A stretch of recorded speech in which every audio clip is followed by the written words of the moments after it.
Pembacaan Al-Quran dengan sholawat torikiyahnya oleh Ustadz N.K. Nazar dari Cimahi.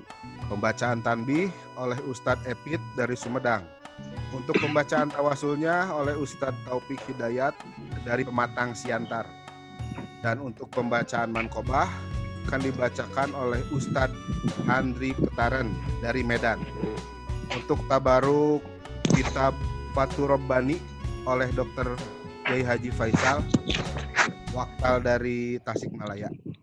Mari kita buka manakib ini dengan membaca basmalah bersama-sama. Bismillahirrahmanirrahim. Ya ayyuhal kafirun la a'budu ma ta'budun wa la antum a'budun ma a'budu. Allahumma shalli wa sallim ala Muhammadin wa alihi wa sahbihi ajma'in. Bismillahirrahmanirrahim. Tanbih ini dari Sayyiduna almarhum Syekh Abdullah Mubarak bin Nur Muhammad yang bersemayam di patapan surya layar Pejembaran Rahmaniyah. Sabda beliau kepada khususnya segenap murid-murid pria, wanita, tua, muda. Semoga ada dalam kebahagiaan dikaruniai Allah Subhanahu wa taala, kebahagiaan yang kekal dan abadi, dan semoga tak akan timbul keretakan dalam lingkungan kita sekalian. Bismillahirrahmanirrahim. Qul huwallahu ahad, Allahu samad, lam yalid wa lam yulad wa lam yakul lahu kufuwan ahad. Bismillahirrahmanirrahim. Qul huwallahu ahad, Allahu samad, lam yalid wa lam yulad wa lam yakul lahu kufuwan ahad. Bismillahirrahmanirrahim. Qul huwallahu ahad, Allahu samad, lam yalid. Demikianlah beliau beribadah semalam suntuk. Setelah 2/3 malam beliau menghadap kiblat sambil membaca doa-doa. Tiba-tiba terpancar sinar menyoroti beliau, sehingga badannya diliputi sinar dan tidak henti-hentinya terdengar suara yang mengucapkan salam sampai terbit fajar. Allahumma ansur alaihi nafa'atin wa ridwan wa amidana bi asma'i fi kulli waqti.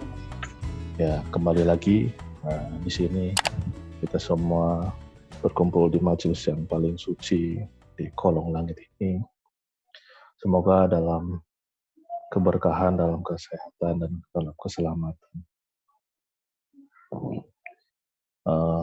Sedikit koreksi mungkin, karena domisili saya sekarang di Solo, jadi mungkin kalau disebut Talpin Tasik nanti malah dicari-cari di Tasik, dan saya tidak ada di tempat.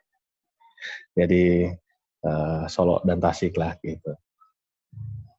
Kalau Solo mudah-mudahan ya ikut gabung di sini bisa sowan dan bisa manakib bersama. Kembali lagi kita malam ini akan melanjutkan bahas kitab Fathur Rabbani karangan Syekh Abdul Qadir Jailani. Masih di bab 1 tentang membangkang kepada Allah Subhanahu wa taala.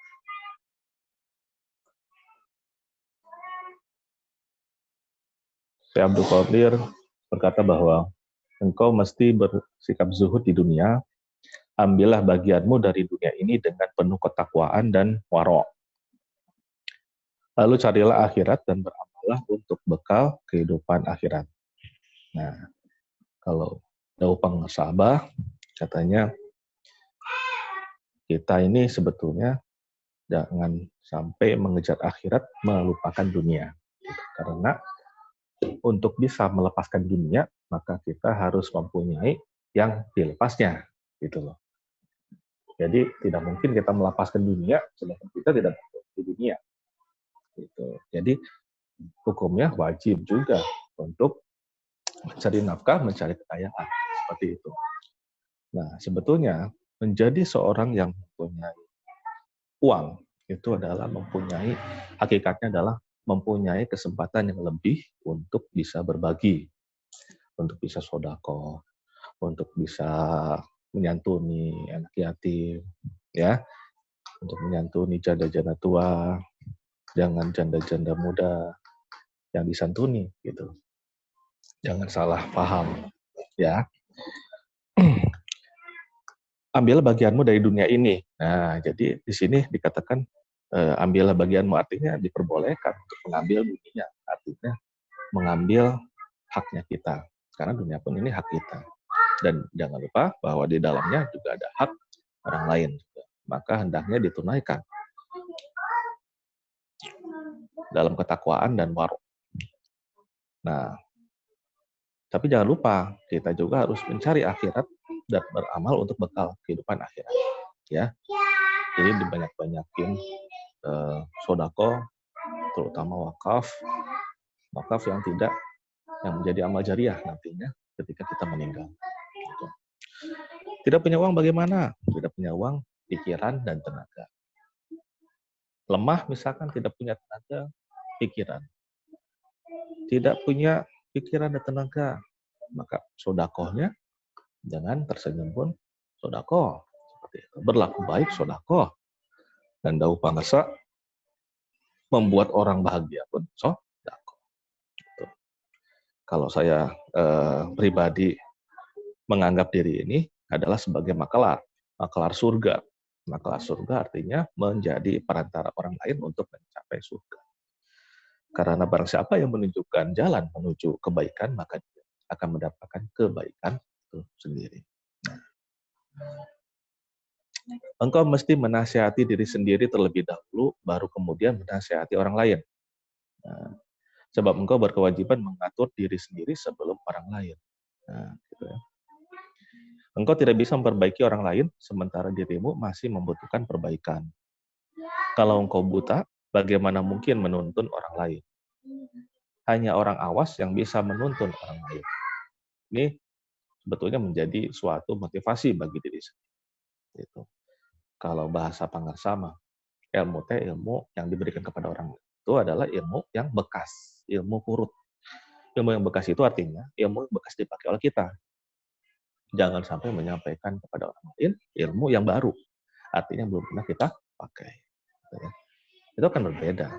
Jadi ketika kita sudah melakukannya, maka akan terasa bagaimana sulitnya memulainya, bagaimana sulitnya untuk tetap istiqomah, sehingga kita bisa memberikan masukan kepada orang lain. Ketika kita berikan ilmu kepada orang lain, kita juga sekaligus memberikan tipsnya, gitu. Bagaimana supaya bisa memaksakan diri ini untuk melaksanakan amal-amalan tersebut, bagaimana kita untuk bisa istiqomahnya.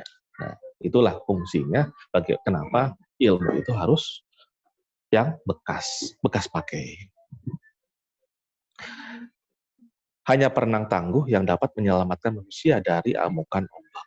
Gitu. Nah, ini lebih tepatnya ditujukan untuk Syekh Mursyid. Kriteria dari Syekh Mursyid itu kalau dikatakan di sini sebagai perenang tangguh yang bisa menyelamatkan orang dari amukan ombak. Gitu. Kenapa perenang tangguh? Jadi perenang tangguh itu orang yang sudah tahu kondisi medan. Gitu. Kalau bahasa Abah Anom itu hanya orang yang sudah kuat ditonjok adalah orang yang naik ke ring, naik ke panggung. Gitu. Maka terpilihlah Abah Aos. Abah Aos orang yang sudah kenyang asam garam, ditonjok oleh berbagai macam orang. Bahkan ditinggal oleh para jamaahnya sekalipun pun pernah. Gitu. Jadi beliau yang betul-betul kenyang, ditonjok oleh orang lain. Tetapi beliau tidak menonjok orang lain. Tidak balas menonjok orang lain.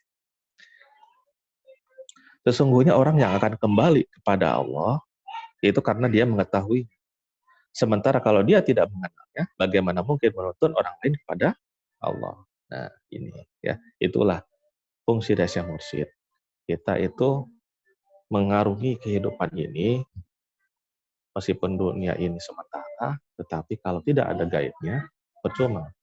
Ya, maka kita datang mau ke Bandung, kalau tanpa guide yang tahu jalannya, maka kita aprak-aprakan jalan ke Wado, putar-putar. Gitu. Padahal sudah ada jalannya, ya.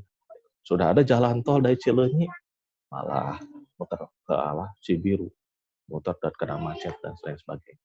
Gitu ya. Maka kita perlu ada guide yang sudah mengenal kepada Allah, mengenal Allah.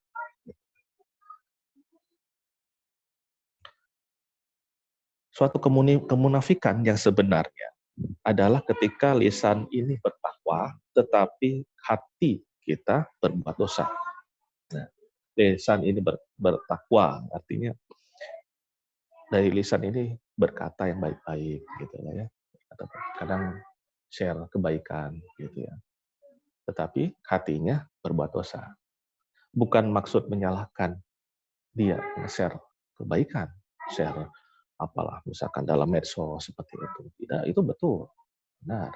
Akan tetapi harap yang bersangkutan mengingatnya bahwa apa yang kita share ini tadi sudah dikatakan adalah ilmu yang bekas, ya. Lalu kemudian jikalau kita merasakan bahwa hati ini ternyata penuh dosa, maka hendaknya menjadi suatu motivasi untuk bisa bertobat. Lalu yang munafikan berikutnya adalah lisanmu bersyukur sementara hatimu tak kabur. Ya. Seandainya memang benar-benar menjadi seorang hamba Allah, maka seharusnya seorang hamba Allah itu senantiasa membiasakan diri untuk bersamanya dan juga berlindung kepada dia. Itu tidak mengenal setan, apalagi sampai mengikutinya, dan tidak terlena terhadap dunia ini, apalagi sampai tunduk ke dunia, gitu loh. Diperbudak oleh pekerjaannya, diperbudak oleh pikiran akan hutang-hutangnya, gitu. Sayang semua itu senantiasa harus dilepaskan untuk seorang hamba Allah. Karena apa? Karena seorang manusia itu selayaknya memperhatikan dan mencari akhirat. Karena barang siapa yang akhiratnya didapat, maka dia akan meninggalkan keduniaan dan senantiasa berhubungan dengan maulanya, yaitu Allah Subhanahu wa Ta'ala. Jadi hendaknya kita mengikhlaskan ibadah kita hanya kepadanya dan dalam seluruh waktunya. Seperti itu. Engkau seharusnya bertakwa dan selalu terikat terhadap syariat, berusaha memerangi diri, hawa nafsu, setan, dan kawan yang buruk. Di sini memerangi diri sendiri sudah pasti, hawa nafsu sudah pasti, dan setan sudah pasti. Dalam memerangi semua itu, seorang mukmin tidak mungkin membiarkan pikirannya terbuka demi seorang wanita. Nah, ini benar. Ternyata bukan kata saya, tapi kata si Abdul Qadir. Jangan membiarkan pikiran terbuka demi seorang manusia, dan juga tidak menyarungkan pedangnya dan tidak membiarkan punggung kudanya tanpa pelana. Artinya tidak membiarkan punggung kudanya tanpa pelana itu artinya tidak ketika ada panggilan untuk berjihad, dia mengabaikannya. Seperti itu. Contohnya dalam keadaan seperti ini, kita berlaku apapun yang bisa kita lakukan, gitu loh ya. Gitu. Jangan sampai teralihkan pikiran kita oleh keduniawian, sedangkan kita peluang untuk bisa beramal dalam keadaan genting sekalipun seperti sekarang ini kita abaikan, gitu loh ya. Ini yang dikatakan tidak akan membiarkan punggung kudanya tanpa pelana. Itu tidak jadi mengabaikan panggilan jihad. Jadi bagi yang mampu dengan uangnya, maka berjihad dengan uangnya, dengan sedekah ke sana kemari, dengan mengumpulkan donasi untuk tenaga kesehatan seperti sekarang. Jika tidak punya uang, maka dengan tenaganya. Berlaku dengan tenaga menjadi suatu lawan bisa, gitu ya. Bisa masak dapur umum untuk dibagikan ke tetangga kita yang sedang diisolasi, misalnya seperti itu. Nah, seperti itu. Ya, mungkin sekian untuk tabaruk Fathur Rabbani. Kita lanjutkan lagi malam besok, insya Allah.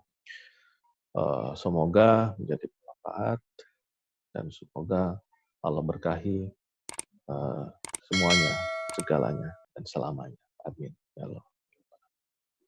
Assalamualaikum warahmatullahi wabarakatuh. Waalaikumsalam warahmatullahi wabarakatuh.